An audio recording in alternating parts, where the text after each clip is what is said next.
let's look at types of analytical techniques. And it can be useful to classify things.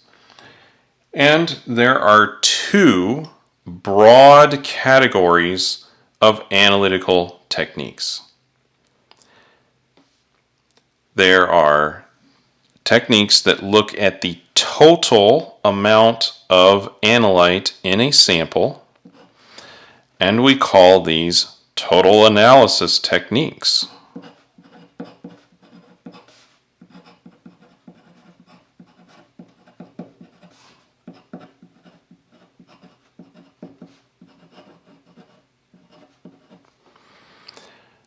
And then there are techniques that look at the concentration of the analyte in the solution.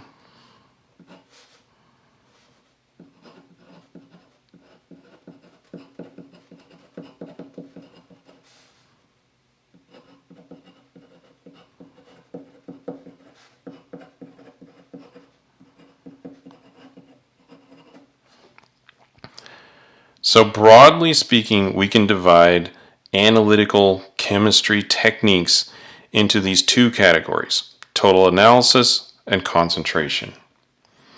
So in a total analysis technique, the analytical signal is proportional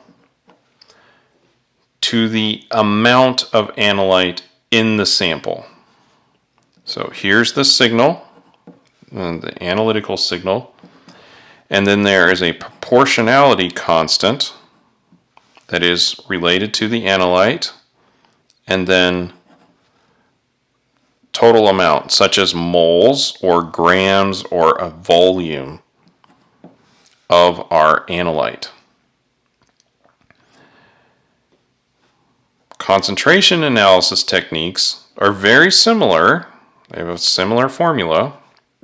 Signal,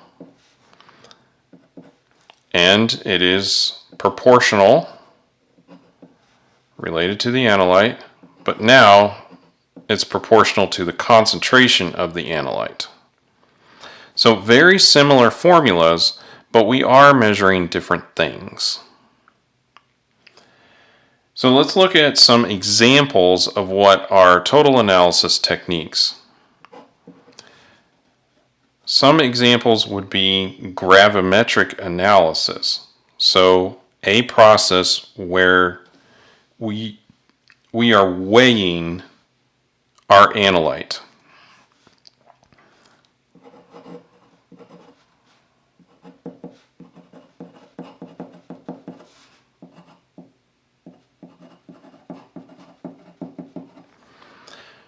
Often this is done as precipitation. So if we have a solution and then we just precipitate everything out of the solution, all of the analyte, I should say, not everything that's in the solution, and then we dry it and then weigh it, we are measuring everything that was in that sample, the total amount of analyte that was contained within that sample.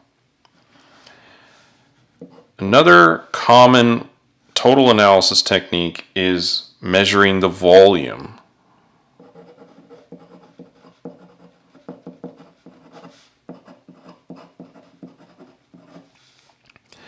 And sometimes this takes the form of a titration. Now you might think that a titration is a concentration analysis technique, because normally we are using it to determine the concentration of the analyte in a sample. But we are reacting all of the analyte contained within our sample to determine how much is in there. So in the case of a titration, our proportionality constant would include the concentration of our titrant and also any stoichiometric factors that would go in. And the signal would be the volume of titrant that we used. So we would measure the volume of titrant, then we would have some proportionality constant, and normally we're not actually thinking about it this way. We're just determining how many moles of titrant we used and then converting that into moles of analyte. But we could express it in this form. So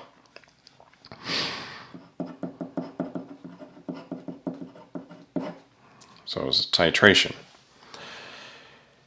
Now let's look at concentration analysis techniques. There are a couple of examples, chiefly spectroscopic techniques.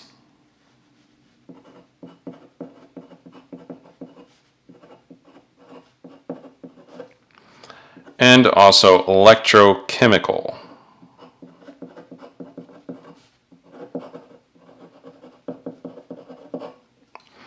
In a spectroscopic technique, we are looking at the interaction of our material with light, either absorption or emission of light.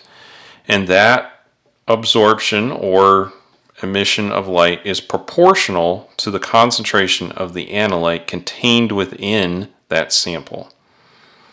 Or we are doing an electrochemical measurement, which could be as simple as measuring the voltage of an electrochemical cell, or it could be as complicated as using a rotating disc electrode to measure the diffusion current.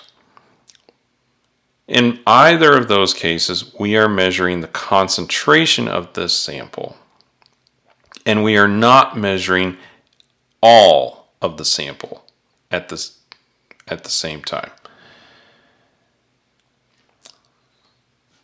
So why would we use total analysis techniques, or what are the advantages and disadvantages of each of these types of techniques, broadly speaking? So for a total analysis technique, these are definitive techniques.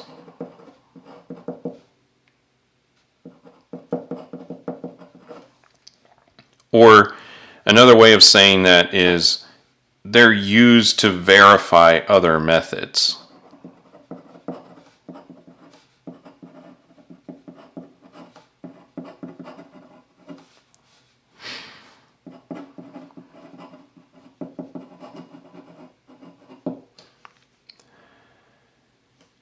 These are also often used to prepare standards.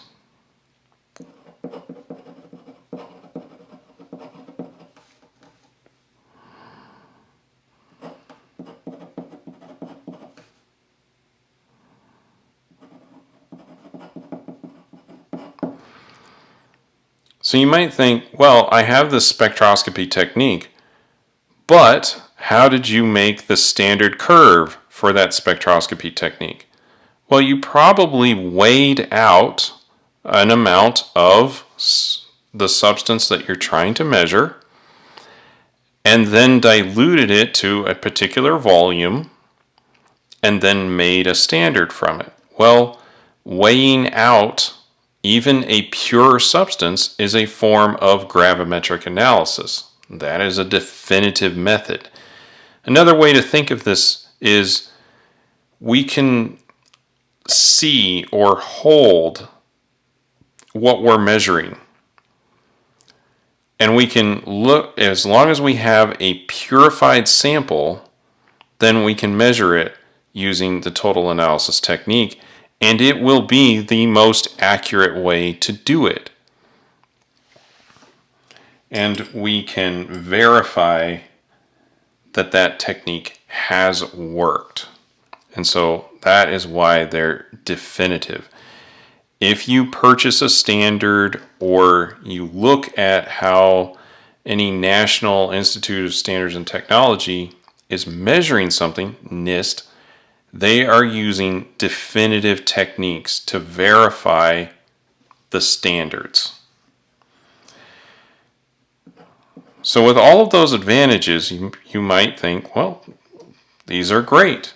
However, they are generally a little bit slower to implement. And they're often based on a reaction, which I suppose is not really any kind of pro or con. It's more of a statement of fact.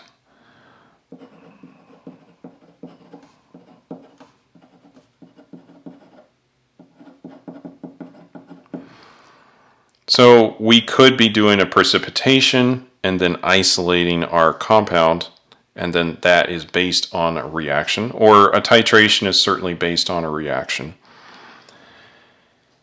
Now, because they're based on a reaction, they often need a larger sample.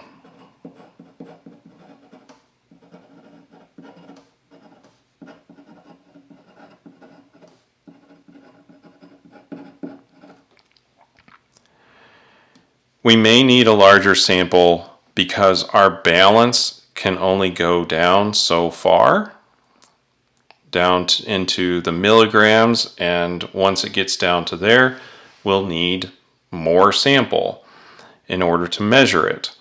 So if the concentrations get very low, a total analysis technique is generally not preferred because there would be very large volumes of material required in order to obtain a sample that you could do a total analysis on. Which brings us over to the concentration analysis techniques. Over here, these are generally a bit faster,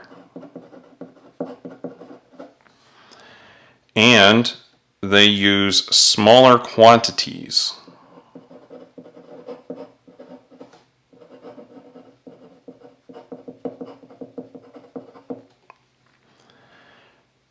They also often have lower detection limits.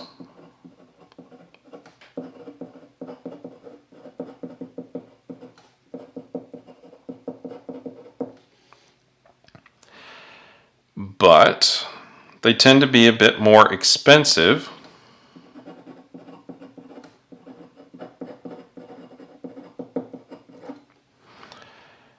A balance and a burette are a lot less expensive than an atomic emission spectrometer. So usually they're a bit cheaper to do the total analysis technique. But with the lower detection limits, it might be worth it. Usually the concentration and analysis techniques are not used to make standards.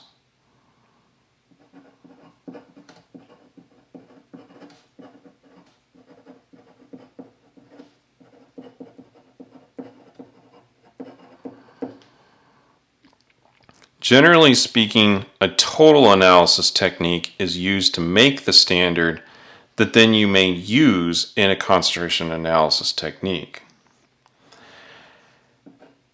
And many of these concentration techniques are not suitable for highly concentrated samples.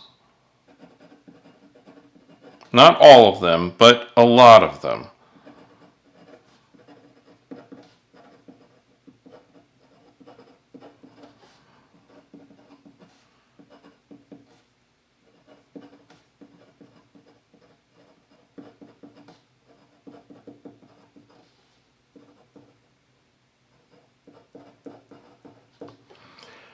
Kind of goes along with if there's a lower detection limit, there's often a lower maximum amount of material that you can put into the technique at any given time. And so therefore there's a smaller concentration that you can use. And so if you have a sample that is more concentrated, you will either have to dilute the sample or look at a total analysis technique or some other method of doing it. So these are the broad categories between the types of analytical techniques. We have total analysis techniques, they are looking at measuring the analyte directly and all of the analyte. And we have concentration analysis techniques, which are looking at the concentration of the analyte and not looking at the total amount of it. So with this, you can start to look for what kind of category I'm looking at, and you can use this to kind of orient yourself as you're learning about different analytical techniques. So with that, we'll see you in the next video.